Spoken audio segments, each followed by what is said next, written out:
10, 9, 8, 7, 4, 3, 2, 1. Nosso sonho é ver uma grande força de trabalho formada por líderes maduros e equipes comprometidas em levantar discípulos de Jesus. Em todo o país, toda cidade, toda comunidade, todo clube, em cada canto do mundo. Uma força-tarefa de 1 milhão de treinadores, de 1 milhão de famílias, de 100 milhões de atletas, todos na mesma missão de impactar o mundo do esporte e da recreação, o mundo do fitness e dos esportes radicais, o mundo dos esportes eletrônicos e de pessoas com deficiência, até que a glória de Deus cubra a terra como as águas cobrem o mar. À medida que vamos, precisamos ter um coração saudável no movimento. O coração tem 9 valores que descrevem o que fazemos, onde fazemos e como fazemos.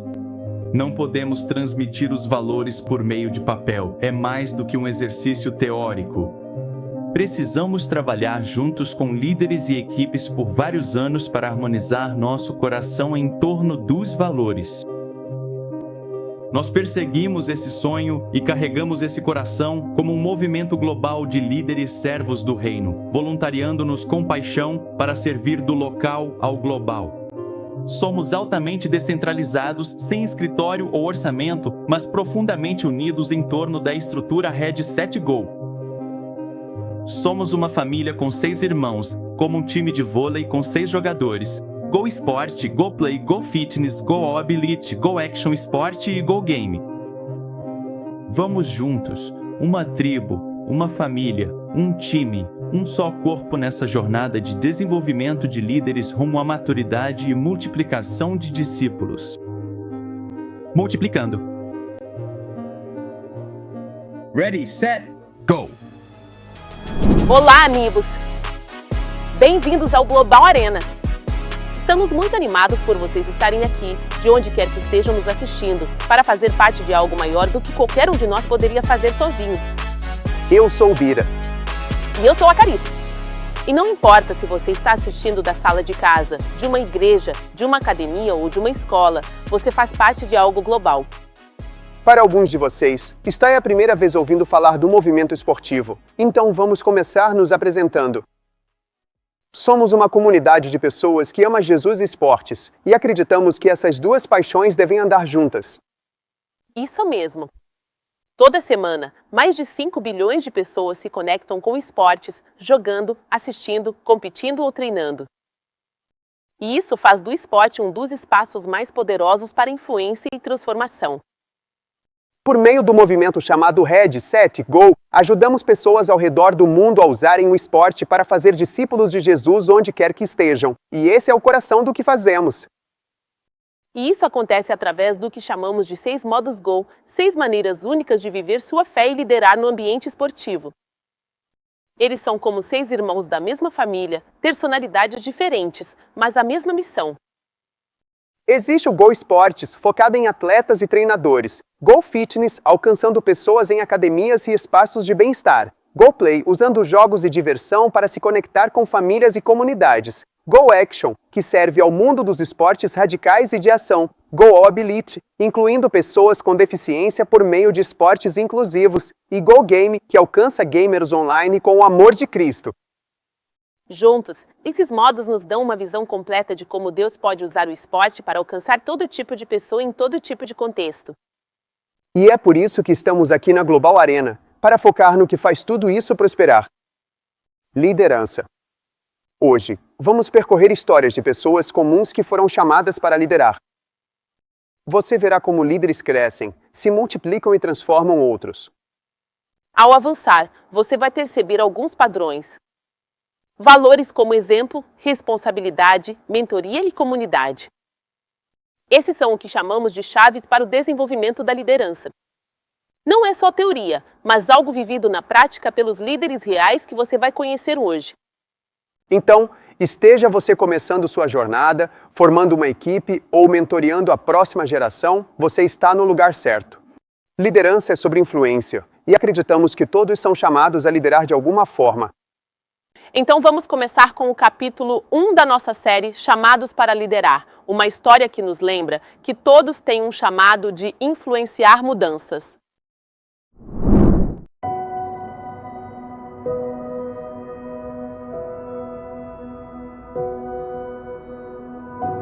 I remember Koji's best mate came up to me a few months after I'd been mentoring Koji, and he said, "Marty, would you mentor me? I want to be like Koji."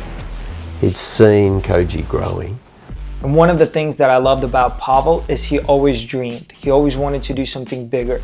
He always wanted to go into new communities, start new projects. When I'm interacting with Jogi, she's always last. Like, even on the team, she's one of the best players, but she doesn't want to be. She wants someone else to be there. She wants someone else to be seen. And I'm like, this lady is so different. Sport means a lot to me. I think sport is something God has given people to enjoy and to love, but also it's an amazing tool for growth. Sport reveals so much about who you are in the moments of greatness or in the moments of your biggest defeats.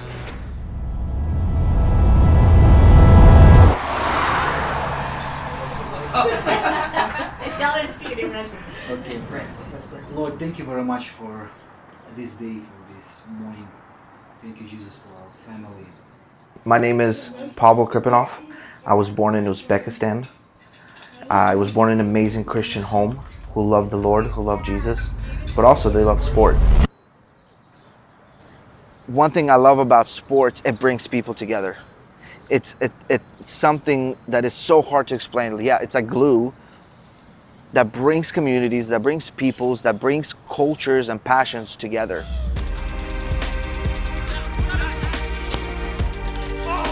We love sport, not just because we are very competitive, but because it is one of the greatest opportunities to speak to the heart of the people.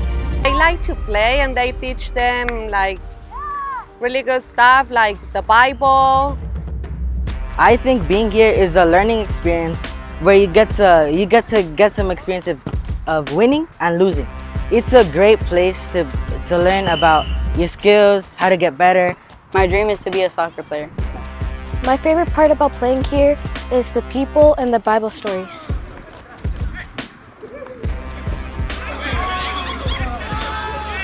The thing that's had the most impact on my life, I would say, is actually seeing the kids pick up not just the soccer skills, but also coming back next week and recapping what was or what they learned from the Bible. We didn't want to just preach the gospel. We wanted them to really discover the Bible for themselves. That they would know how to go into the Bible, read it, and then understand what it's saying and discover it for themselves and what is God speaking to them. I remember really growing up in a context where Christianity was not allowed. At the time, Uzbekistan was the 7th most persecuted country in the world. And so my parents were really helping us grow in this understanding that our Heavenly Father is always there, because we were always at the point where, or risk, where we could lose our parents. I remember my parents and my uncle started a sports camp. My brother and I, we would go to the gates in the front of the camp, and we would hide in these little bushes, and we would be the lookout. So if we saw any police cars or any government cars drive by, we would sprint all the way back to camp. We would tell our parents or anyone who was in leadership and say, hey, somebody's coming. We need to hide all our Bibles. We need to hide all our resources and just make sure that it looks like just a soccer camp. And so in 2006, our family was deported from Uzbekistan. They gave us 48 hours to leave the country. And so we were declared as spiritual terrorists in Uzbekistan. And I remember it was a very long process, but God's hand was always on us. And so in 2007, we finally made our move to Houston, Texas. I didn't know what Houston was at the time.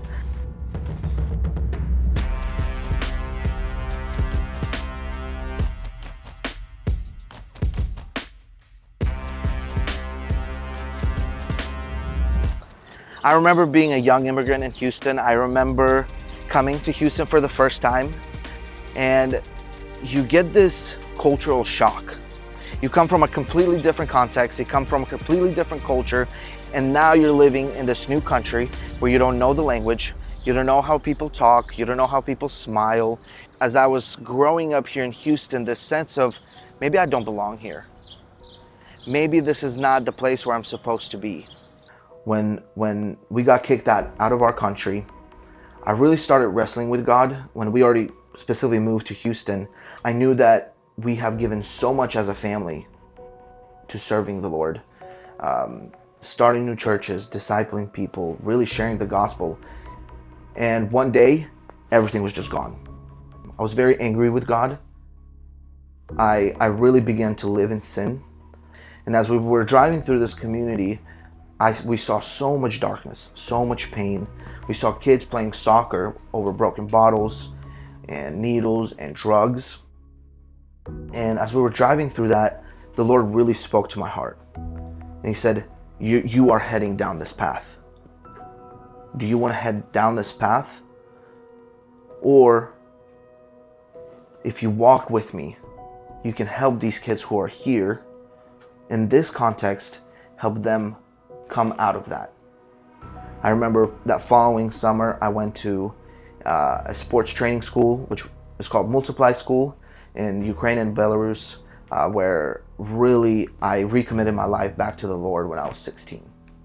The moment that changed my life forever, that I remember, that really showed me my calling for disciple making through sport, was when it was our first day coming to the fields in Alief, which is in Southwest Houston, Texas. We pulled up to the parking lot. We're coming out to the fields. We're unloading our equipment, and there was a boy laying there, kind of just laying on the field, and he asked us, "Who are you guys?"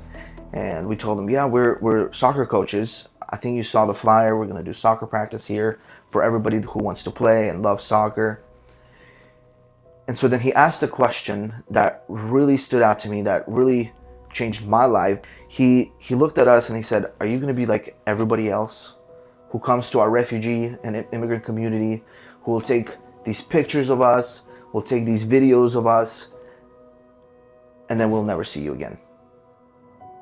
And really that hit me to my heart, because a lot of these kids experienced and were hurt by people who would come, use them as props or as different things, and there was no one who would actually look at them and walk with them in their lives.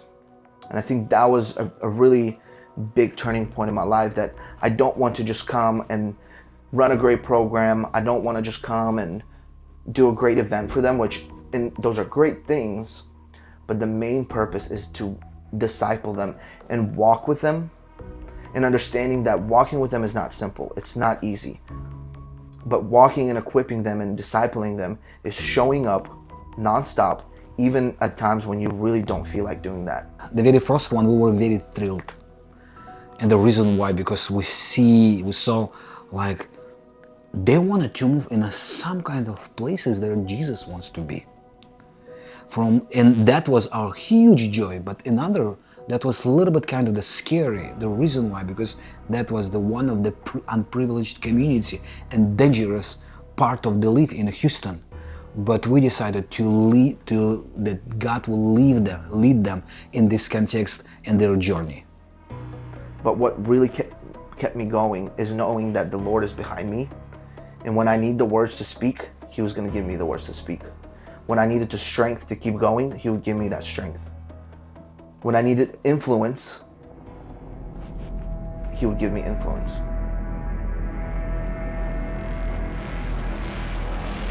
I think the most thing that has impacted me is, I'm going to say it goes back to the Bible, right? Jesus called us to be able to serve and to be able to make disciples, right? When we're out here with these kids, we're not just coaching them about soccer, but we're also sharing the gospel, just feeding them the word, and at the end of the day, it's God who's working in them. So I think that's the most thing that has impacted me, to see these kids come to either know Jesus or rededicated themselves to Jesus. pivotal point in our ministry. As soon as we really saw the growth in our ministry, that we not just started bringing other people in and equipping them and helping them become leaders, but we were looking at the long picture. We were thinking a lot of our players who are 12, 13, or 14 years old right now, eventually are going to come to an age that are 18 or 20, that they can be the next generation of leaders. They can be the ones who are giving back to the community. We work with a school district in A-Leaf, which has 41,000 students that attend 46 schools. 70% of students are refugees and immigrants. Almost half of them, 20,000 students, have limited English proficiency, so they speak a different language at home.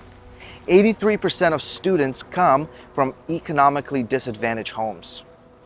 84% of students are at risk of dropping out of school.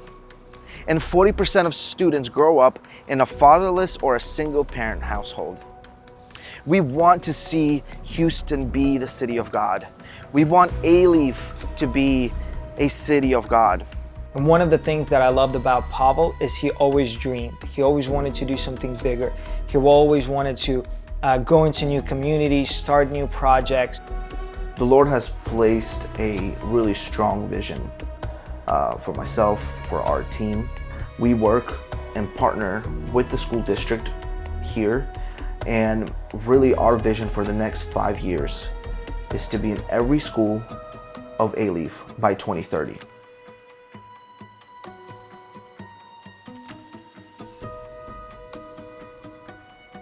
One of the main things that we're really excited about is the World Cup that is coming here in 2026. A project that's been working on for the past 4 or 5 years called Nations United. This is a great opportunity for you to invite people into your home to watch games together, have spiritual conversations together. It's a great opportunity for you to do something in the community. Nations United is a specific tool that has picked out 5 to 6 most proven models that have worked all around the globe. Maybe it's Cup of Nations or League of Nations or a festival, but we see World Cup and then Olympic Games in 2028 as great momentum builders to really take the models that are developed in different cities of the US and multiply them everywhere. And our desire is that the local church would see the power of sport in their communities. Because when we see the brokenness in A-Leaf in Houston, we have to respond to what God has called us to do.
Bem-vindo de volta à Global Arena. Aquele primeiro capítulo de Chamados para Liderar foi um lembrete poderoso de quem somos e para o que fomos chamados. Sim, vimos o coração de um fazedor de discípulos, alguém que começa localmente, alguém que enxerga o esporte não apenas como um jogo, mas como um espaço onde vidas são transformadas por Jesus. E isso não é só o começo. É o núcleo de tudo o que fazemos. Fazer discípulos não é uma fase que superamos, é a nossa base. E para te ajudar a crescer nesse chamado, lançamos 2 novas séries de treinamento projetadas para apoiar sua jornada e fortalecer a forma como você lidera outros na fé e nas Escrituras. A primeira é uma série de 7 sessões sobre fazer discípulos, abordando temas como o verdadeiro significado da grande comissão, o processo de fazer discípulos, oração e o Espírito Santo, como se conectar com diferentes tipos de pessoas, encontrar a pessoa de paz, ajudar discípulos a amadurecer e multiplicar fazedores de discípulos. Depois temos a série Manuseando a Bíblia, com 5 sessões que vão te ajudar a explorar e ensinar a palavra de Deus de forma clara. Você vai aprender ferramentas como a ferramenta parágrafo, a ferramenta contexto, a ferramenta aplicação e como preparar e apresentar uma mensagem bíblica clara e relevante. Você pode acessar essas sessões em readsetgo.training. Elas são interativas e te guiam pelo processo passo a passo. E se você estiver treinando presencialmente, acesse readsetgo.tools para baixar os roteiros das sessões e os slides para usar no seu contexto. Esses recursos estão aqui para servir a sua missão, não apenas para liderar, mas para fazer discípulos que também liderem outros. Esse é o coração desse movimento. E à medida que permanecemos fiéis a esse chamado, Deus frequentemente nos convida a ir além, a levantar outras pessoas, a liderar não apenas indivíduos, mas equipes, a nos tornarmos capacitadores. Esse é o foco do próximo capítulo de Chamados para Liderar. À medida que continuamos, vamos ver como é quando um fazedor de discípulos se torna um capacitador, alguém que ajuda outros a liderar. Aqui está o capítulo 2, formando uma equipe e capacitando outros.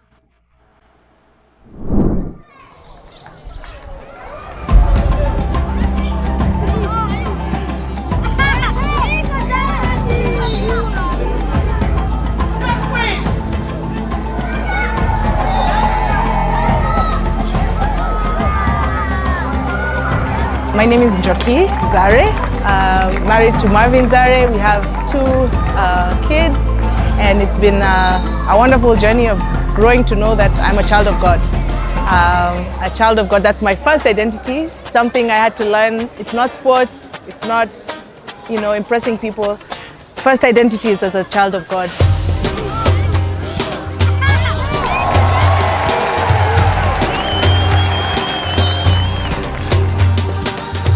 Interestingly, today is a day where we're kind of celebrating many years of women in sports, and and it's been a joy to play alongside Lydia in a team of legends. They call them legends, who are just coming together, celebrating how we founded women's football in Kenya.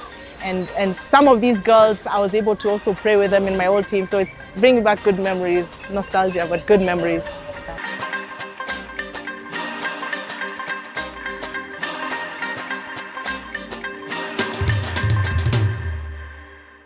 My husband and I do work in sports ministry. We serve in the community in a place called Juja in Kenya, in a county called Kiambu. And that region is full of lots of young people. It's a bit further out from downtown Nairobi City, but we do get to see a lot of growth in young people.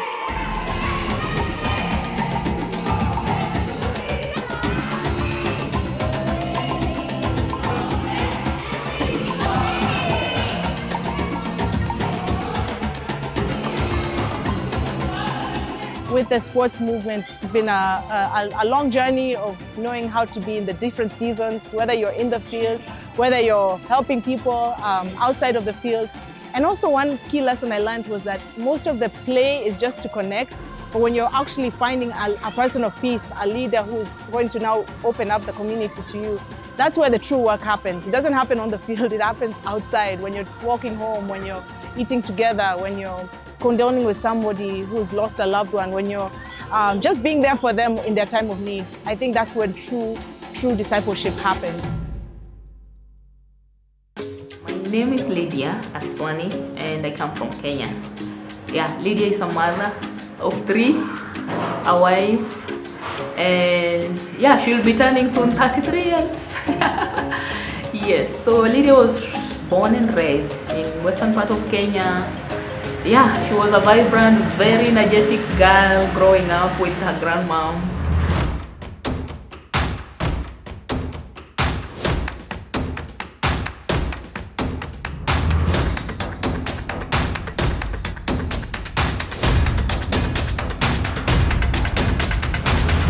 I remember meeting Lydia once.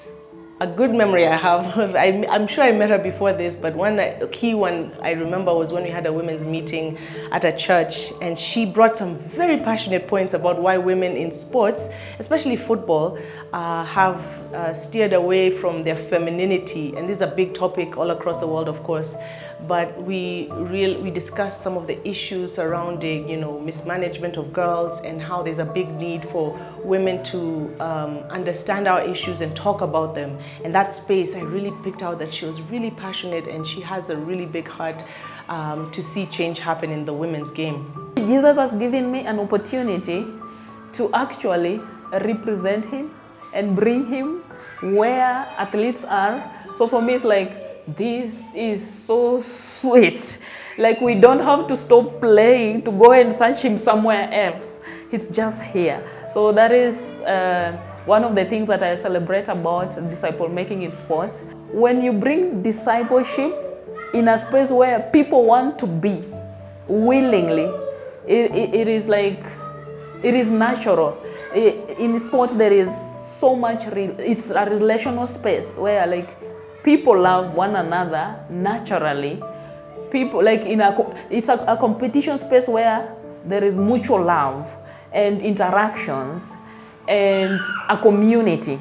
And one thing I love about Lydia is her sensitivity to the Spirit when he did call her to walk in his ways, in terms of, she had so many questions. I remember Lydia doesn't shy from asking questions. When you meet Lydia, she's just willing to ask and keep growing. And you can tell that she's not asking for herself or to be seen. She's asking so she can apply it to her life.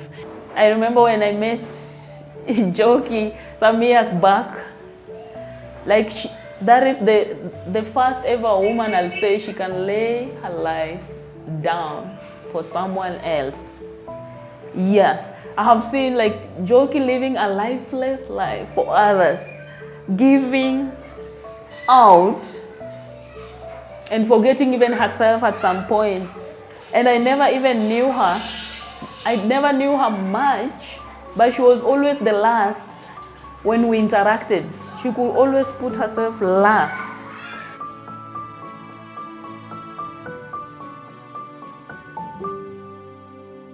I found myself in a community that actually doesn't have football pitches or spaces. But in my whole thinking, I was like, football is the only language I'm gonna use to change the face of my community, to reach out to children, to youth. And I'm here in a community that has no space for football. And I'm shattered. And I'm wondering, what next? I remember she and her friend would just pray about a new way to reach out to the community here, because most of the fields are gone in this community. And God talked to them and gave them jump rope as a way to go. And Lydia had no idea about how to do any of these things, but if you watch her now, she's one of the best jumpers around. And she's so passionate about learning a new skill, using it for the glory of God.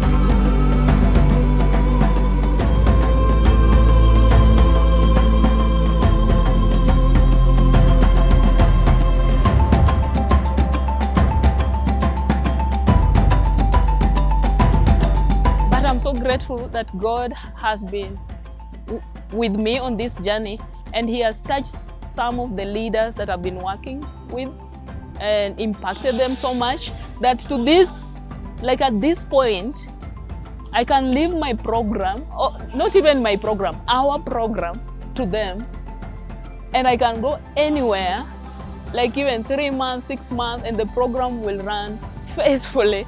She's very good as a leader. She came for the Multiply School in Kenya, and also again there was being a great leader among the other her fellow teammates. And even just listening to some of the things from her, the people that she walks with, how serious they are about God, and how she's instilling that in them. So for me, I'm watching and seeing, wow, that the next generation after her is already doing so much and leading so much, that it's been great to see, and humbling too. Through a lot of prayer and through a lot of just being together, I think that's when we forged this relationship of her. She would be very open with me.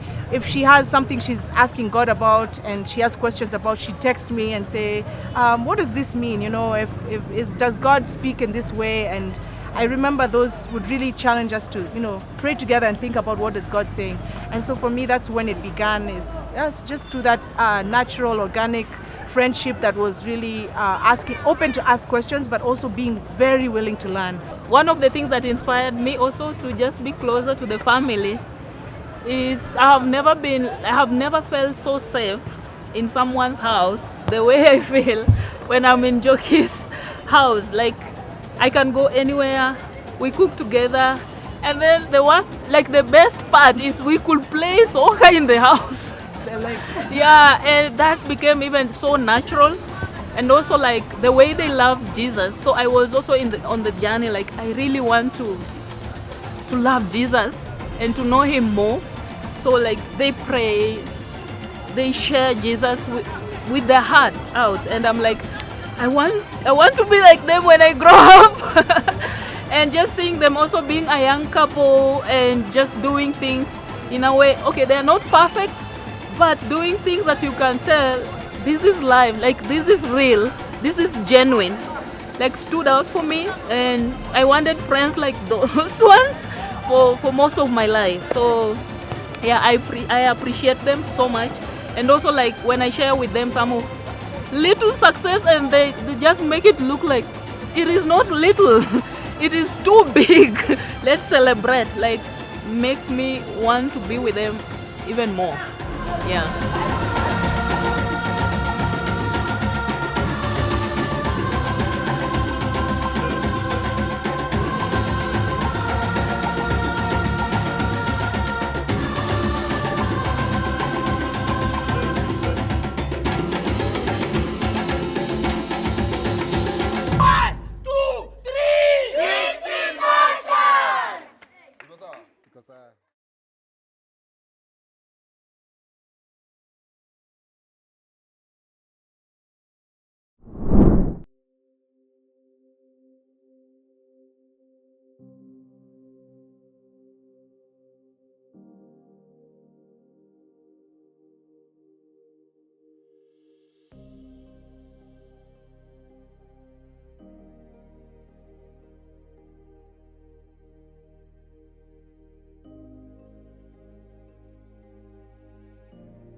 Bem-vindos de volta ao Global Arena.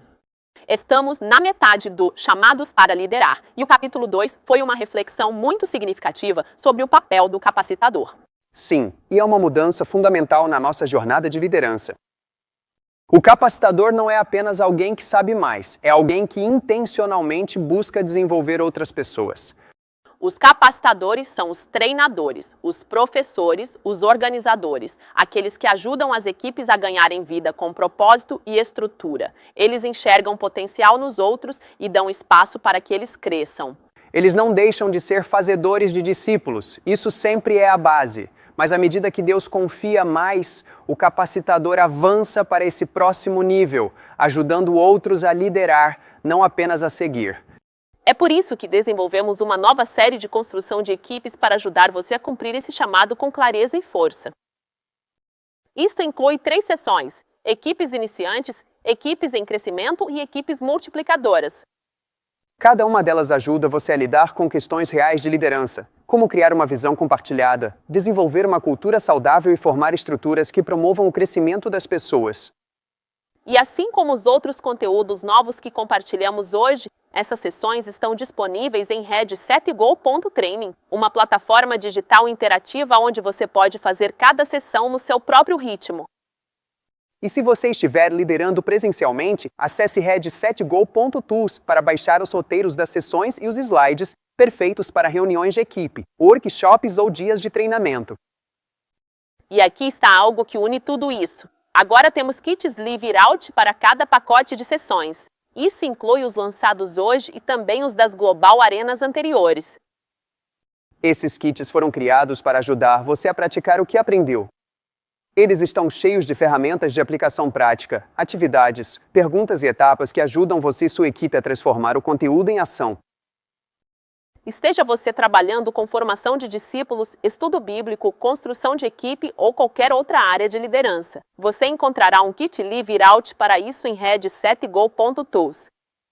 E se você precisar de ajuda ao longo do caminho, estamos aqui para ajudar. Confira nosso canal no YouTube, Ready, Set, Go World, onde você encontrará a série de vídeos tutoriais. Esses vídeos curtos e práticos vão te guiar sobre como usar a plataforma, aplicar as ferramentas e até mesmo criar seus próprios recursos. Eles são perfeitos tanto para formadores de discípulos quanto para capacitadores. Porque o objetivo não é apenas saber mais, é ajudar outros a crescer. Agora, ao continuarmos no Chamados para Liderar, entramos na próxima camada da liderança, mentoria. Caminhar ao lado de líderes ao longo do tempo, ajudando-os a multiplicar equipes e redes. Esse é o jogo a longo prazo, o investimento silencioso que leva a um movimento sustentável. Aqui está o capítulo 3 de Chamados para Liderar, Mentoria e Multiplicação.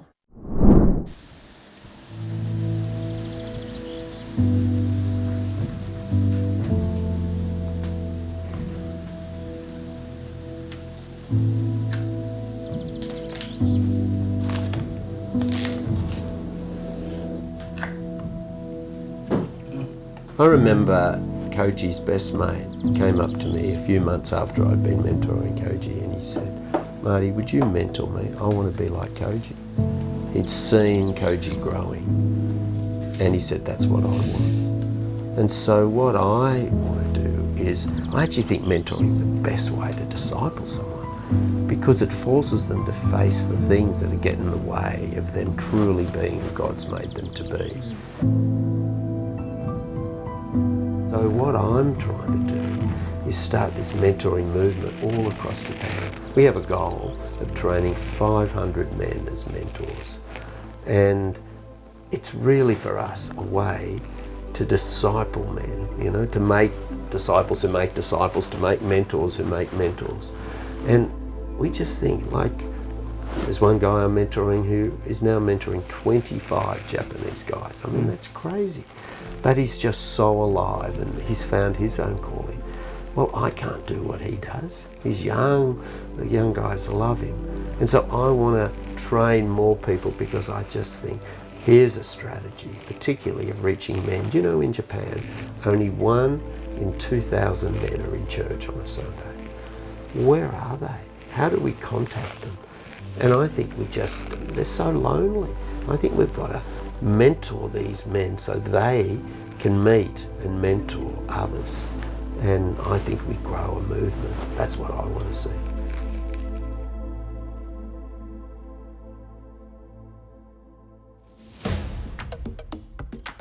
My name is Koji, and I'm from Japan. I got recently engaged, so there's a fiance. I'm going to get married this year. I am seeking the Lord. I'm a child of God. I think that's who I am. So I started playing tennis at 8 years old. I really loved like how it all works. Then when I started to just like play in the tournament, I think that's the time that I was just slowly just getting more involved. I just want to just win. I want to play more, and like I think those are the time that I was just getting more involved with the sports. Christian population in Japan is only 1%. Then if it's gonna be missionaries and pastors, it's gonna be obviously less than 1%. It could be like 0.3 or something. I do really think this 1% of Christianity, like this Christians, they need to be equipped, then they need to be mobilized to just reach into 99%. So I just really do think we need to just like really invest on this 1%. We just first, Christians need to be first discipled, then they need to be disciple maker so that they are able to just go and reach into this 99%. In Japan, I'm just really sensing that God's gonna bring this mass revival in coming years, but we need to prepare. One day I just saw this vision, God just saying to Noah, like, build a ship because the flood will come. So, I just really felt like this flood of revival come, but we need to build a ship. Building the ship can be like building the community, building up the people. So I feel like there is this sense of like, we need to prepare, we need to raise up more people to win the people that God is going to bring. So that is my passion, to just really just, train other people and equip other people.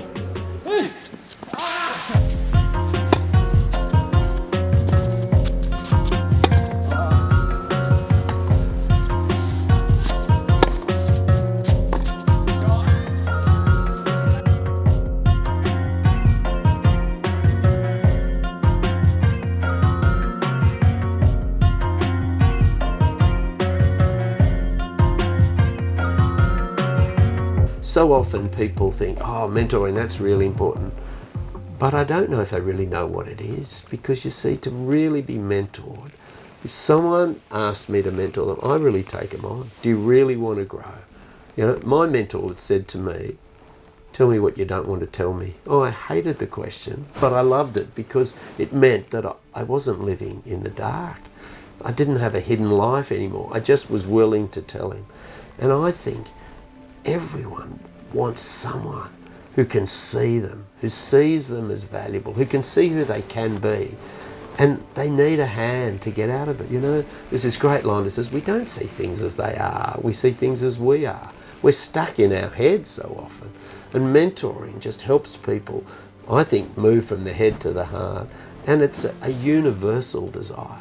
But I particularly see the need here in Japan. So what Marty does in the mentoring time is you don't say that, okay, this is my opinion. Even if I would just come in to say, hey Marty, I just have this question. Can I just like get your wisdom? Like, can you just answer this? But you wouldn't answer, because what you say is like, Koji, what do you think God's saying to you? What is your spirit saying? So that I don't just depend on you. What you always want to do is to just like help me look at Jesus. Like, what is God saying? So that is helping me so much to just help me grow towards Jesus. Then there is a healthy relationship too. Yeah. And it was a really special moment. Koji and I spoke. We do talks at the high school with love and sex and dating, and Koji, because Coach has to translate for me, Koji told me the story of one of these young guys who's 17 years old. He said, I really liked that last talk, and I've made a little group of 2 other guys, and we're accountable every night about how we're going in the battle with the flesh. And I can remember just getting so excited because I showed Koji how we do this, he does that himself, and now he was encouraging the next generation to do that, and so he's just become more and more a model. So I was always having this small paper in the corner in my room, like, who are you becoming? Then that was the question that I'm asking to myself. With the decision that I'm going to make, it is always shaping me, but I want Jesus to shape who I am. Yeah, it's so amazing. Paul says, follow me as I follow Christ. Yep.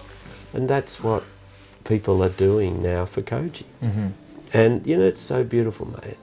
You're really humble about it in the sense that you just feel so privileged that these guys, and they just want to be with you. He just loves you, Koji. Yep. You know, and you celebrate him. Yes. Do say, look at the guys. I only know some of them. I don't know them all, but you're so committed to them. You love them, and they just feel that love. And they're growing so much, and now they're helping others. Oh man, what a great life we live. Yes. Yeah. Oh, I want to see them just like living out this abundant life. I just want to see them just like beaming out this life that Jesus has given. So I think there is a hardship, there is struggles, but that's the thing that I think God wants me to just really just do for others, to just building up, equipping them to just fight and grow in this and live out this abundant life.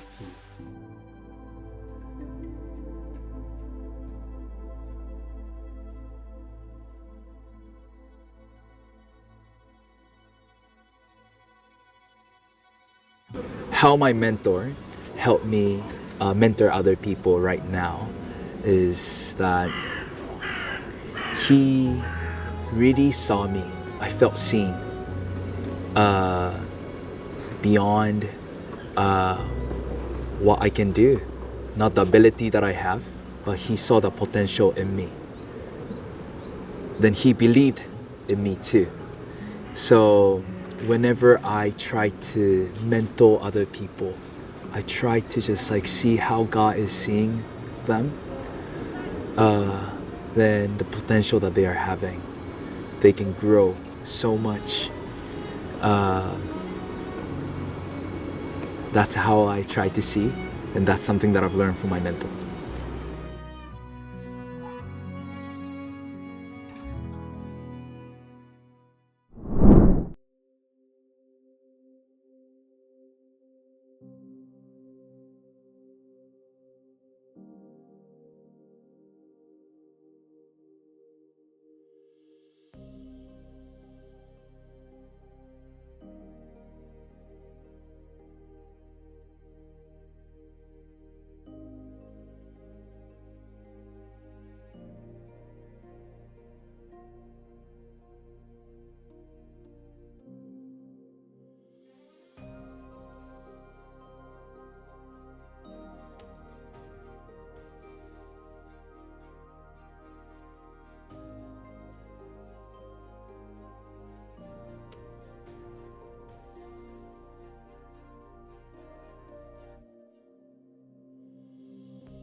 Bem-vindo de volta! O capítulo 3 de Chamados para Liderar nos mostrou um tipo diferente de liderança, aquela silenciosa, constante e de longo prazo. Sim, o papel do mentor, alguém que caminha ao lado dos líderes não apenas por uma temporada, mas por uma longa jornada, que multiplica não só discípulos, mas também equipes e movimentos. Não é algo chamativo, não é rápido, mas é profundamente transformador. Mentores investem nas pessoas com paciência e persistência, ajudando-as a se manterem firmes e a crescerem fortes. Para apoiar aqueles que desempenham esse papel, criamos o Guia do Mentor, um recurso semelhante ao Guia do Capacitador, feito para ajudar você a guiar outros em seu crescimento, liderança e multiplicação. Ele já está disponível, conectado a todas as novas sessões de treinamento que você viu hoje. E assim como nossas outras ferramentas, está pronto para download em realizado.tools. E sabemos que o mentoreamento não é algo pontual, é um ritmo. Por isso, criamos ferramentas contínuas para mentores, como o grupo de lições de mentoria no Telegram. As lições do grupo de lições de mentoria no Telegram são extraídas diretamente das experiências reais de líderes de movimentos esportivos ao redor do mundo. Se você é um líder em ascensão ou está mentorando alguém, este é um espaço onde você pode receber conteúdos de mentoria em doses semanais sobre liderança, construção de equipes e maturidade espiritual. E muitas dessas mesmas reflexões também estão disponíveis no aplicativo da Bíblia YouVersion como planos de leitura, devocionais curtos baseados nas Escrituras. Milhares de pessoas já concluíram esses planos e estão crescendo semana após semana em sua liderança e fé. E agora, queremos apresentar a você uma história que reflete profundamente o espírito do mentoreamento, um documentário que acreditamos que todo líder deveria assistir. Chama-se simplesmente Ed, a história de um homem comum cuja visão de criar uma rede esportiva silenciosamente desencadeou um movimento de liderança que continua crescendo até hoje. Ed estava relutante em contar sua história. Ele não queria estar no centro das atenções, mas percebeu o quanto era importante transmitir lições de liderança, até mesmo aquelas que vieram de erros e momentos dolorosos. Então, essa não é uma história de herói, é uma história humilde, um retrato de como é a liderança de cabeça para baixo, daquele tipo que aponta para Jesus, não para nós mesmos. Assista com esse coração. Inspire-se, guia, chore e, acima de tudo, seja o líder que você nasceu para ser. Você pode encontrar o documentário no nosso canal do YouTube, realizado. E agora, passamos da história para a conversa. Alguns dos jovens líderes apresentados no Chamados para Liderar, líderes que têm base na palavra, moldados pela experiência e comprometidos em multiplicar outros, estão se juntando a nós ao vivo. Vamos ouvir um painel de discussão sobre o que está por vir, os desafios, os sonhos e as oportunidades que definem o futuro da liderança. Vamos juntos nessa! Que jornada nós tivemos até aqui! E agora estamos acompanhados por dois líderes cujas histórias dão tanto significado à série Chamados para Liderar. Pavel e Koji, é um prazer enorme ter vocês aqui conosco. Sim, obrigado. Vocês realmente mostraram o que é liderança nesse movimento, e não só em um papel, mas no quadro completo como fazedores de discípulos, capacitadores e mentores ao mesmo tempo, sempre crescendo. Como é o processo de capacitação no seu dia a dia? Existem ritmos ou ferramentas que vocês criam ou usam para fazer a diferença? Uma ferramenta incrível que nos ajudou foi usar o grupo de estudo bíblico Descoberta. É uma ferramenta simples, mas tão poderosa que toca todos os aspectos da nossa vida e nos ajuda a nos moldar como discípulos de Cristo, seja orando ou encorajando uns aos outros. E tem sido uma ferramenta maravilhosa.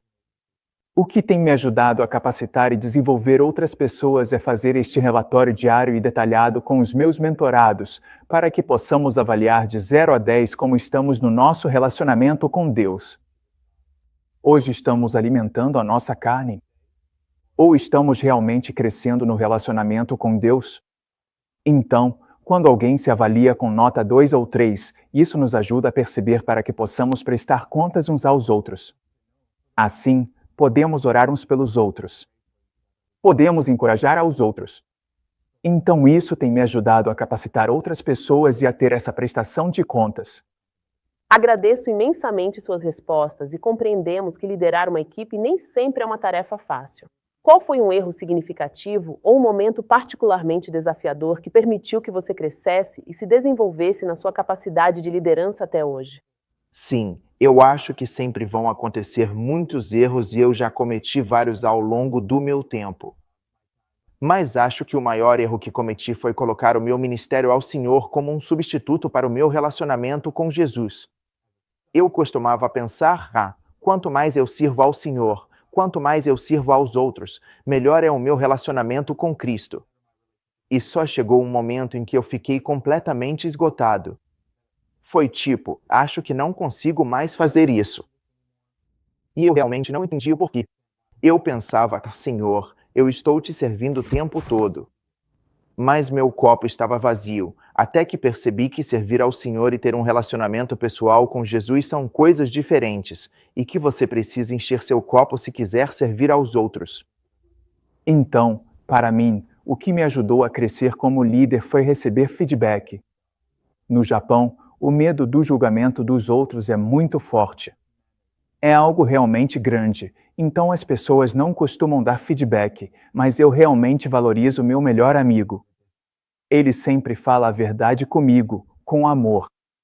Um dos maiores e mais significativos feedbacks que recebi dele foi quando ele me disse: Koji, você é muito arrogante. Isso foi algo muito difícil para eu aceitar e processar. Eu só queria entender onde e quando exatamente você sentiu isso.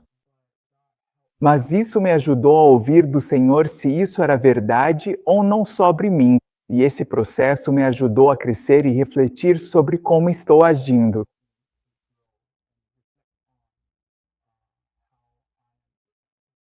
Então, receber um feedback às vezes pode ser algo totalmente inesperado, mas sempre receba e leve para Deus para filtrar isso. Tem sido muito útil e verdadeiramente valioso receber feedback e considerá-lo cuidadosamente. Adorei a resposta. E enquanto pensamos em nossos líderes, vamos sonhar por um momento. Que tipo de líderes você acha que esse movimento precisa nos próximos 5 a 10 anos? Sim.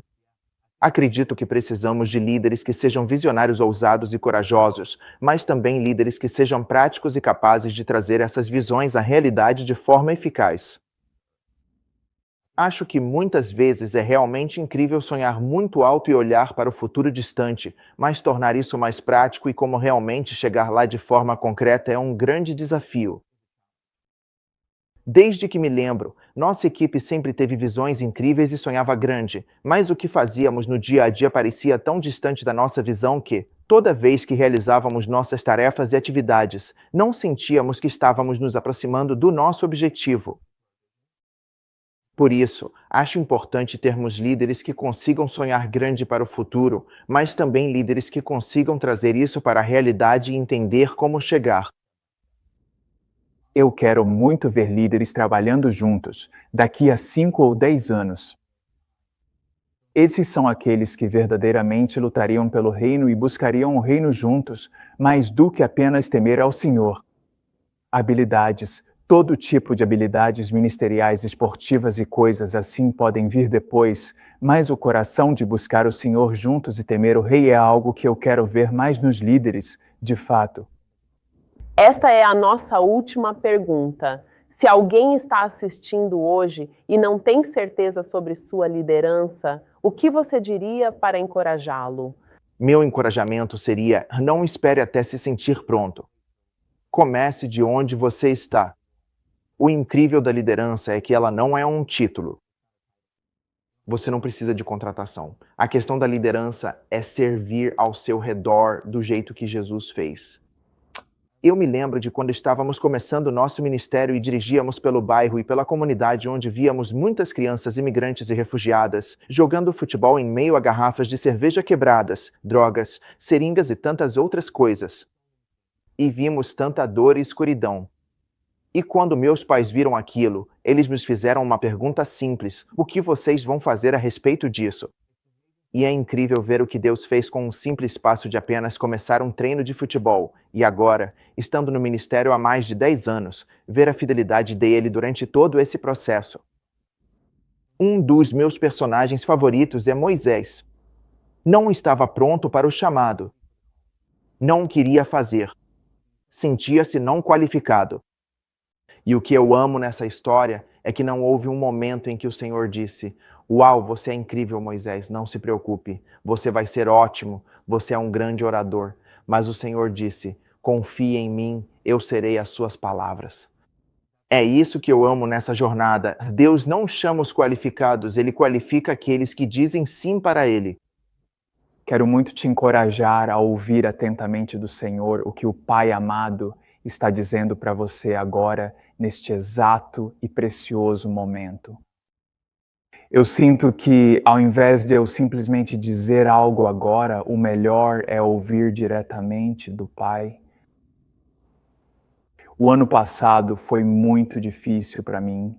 Eu precisava de encorajamento e realmente senti Deus dizendo para mim: "Cody, eu estou com você, vai ficar tudo bem." Então eu precisei me apegar a essas palavras, eu precisava segurar firme nessas palavras. Isso me ajudou a continuar. Então, eu realmente quero te encorajar, onde quer que você esteja, a ouvir do Senhor, porque o Pai tem o melhor interesse por você. Uau, que contribuição incrível. Obrigado, Koji. Obrigado, Pavel. As histórias de vocês, a fidelidade de vocês, nos desafiaram, mas nos encorajaram. Para todos que estão assistindo, lembrem-se sempre, liderança não exige perfeição. Então vamos continuar fazendo discípulos. Vamos continuar equipando outros. E vamos continuar mentoreando com fé. Porque é assim que verdadeiramente multiplicamos e moldamos o futuro da liderança. Caminhando de perto com Jesus e ajudando outros a fazerem o mesmo também. Que jornada incrível! De histórias poderosas a recursos práticos, a Global Arena nos lembrou que liderança não é algo em que simplesmente entramos, é algo que vivemos, dia após dia. E se você gostou daquela última conversa no nosso painel, temos muito mais. E estamos animados em convidar você para o podcast Red Set Go, que agora está disponível no nosso canal do YouTube. Nesses episódios, você vai ouvir líderes de todo o mundo discutindo temas que realmente importam, como disciplinas espirituais, saúde integral e como se tornar um facilitador eficaz. São conversas profundas, reais e super práticas. Também apresentamos novas sessões de treinamento sobre formação de discípulos, manuseio da Bíblia e construção de equipes, além do novo guia do mentor, kits Live It Out e a série de vídeos Como Fazer. E vimos como é a liderança quando a vivemos como fazedores de discípulos, capacitadores e mentores, fundamentados na palavra, moldados pela experiência e comprometidos em multiplicar outros. Mas ainda não terminamos. Preparamos 6 vídeos especiais derivados, cada um focado em um Go Mode, Go Esportes, Go Fitness, Go Action, Go Play, Go All Ability e Go Game. Cada vídeo tem cerca de 8 minutos, é curto, objetivo e cheio de inspiração. Você pode assistir ao que melhor se encaixa no seu contexto ou explorar mais de um em grupo. Você pode fazer todos esses cursos de graça em readsetgo.training. É uma biblioteca completa de liderança ao alcance das suas mãos. Tudo o que você precisa fazer é se cadastrar e começar a aprender hoje mesmo.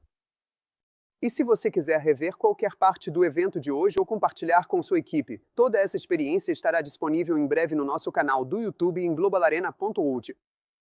De todos nós aqui da Global Arena, muito obrigado. Obrigado pela sua dedicação, sua liderança e seu coração para multiplicar. Vamos continuar juntos, por Jesus, pelo mundo do esporte, pela transformação. Transformando o esporte em todo lugar.